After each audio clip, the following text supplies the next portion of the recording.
ആര് കണ്ടാലും ഒന്ന് അത്ഭുതത്തോടെ നോക്കുന്ന ശില്പങ്ങളാണ് ഇവിടെയുള്ളത്. സിമെൻ്റ് ഇല്ലാതെ ലോക്ക് സിസ്റ്റത്തിൽ ചെയ്തതാണിത്. ഇപ്പോൾ എന്തോ വിള്ളലെല്ലാം ഈറ്റിട്ട് സിമെൻ്റ് പോയിൻ്റ് ചെയ്തിട്ട് കാണുന്നുണ്ട്. ഇതൊരു ശ്രീകോവിലിൻ്റെ കൊത്തുപണികളാണ്.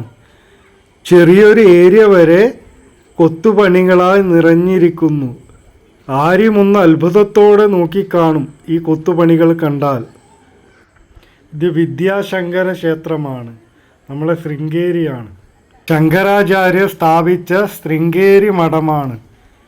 ഇവിടെ ശ്രീ ശങ്കരാചാര്യ ശ്രീചക്രത്തിൻ്റെ മുകളിൽ ചന്ദനത്തടിയിൽ അമൃതകുംഭവും ജപമാലയും കയ്യിലേന്തിയ ശാരദാദേവിനെയാണ് പ്രതിഷ്ഠിച്ചിട്ടുള്ള ലോകമാതാവായ ശാരദാദേവി.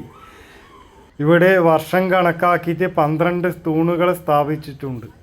അതിൻ്റെ ഡീറ്റെയിൽസും അമ്പലത്തിലെ ഐതിഹ്യങ്ങളും പിന്നെ ഫോറസ്റ്റ് ഏരിയയിലുള്ള യാത്രകളാണ്. അതും കൂടി ഉൾക്കൊള്ളിച്ചിട്ടുള്ള ഫുൾ ഡീറ്റെയിൽസ് അടങ്ങിയിട്ടുള്ള വീഡിയോ, അമ്പലത്തിൻ്റെ ഫുൾ ഡീറ്റെയിൽസും ഫോറസ്റ്റ് ഏരിയ യാത്രയുള്ള ഫുൾ ഡീറ്റെയിൽസും ഉൾക്കൊള്ളിച്ചുള്ള വീഡിയോ ഇടാം.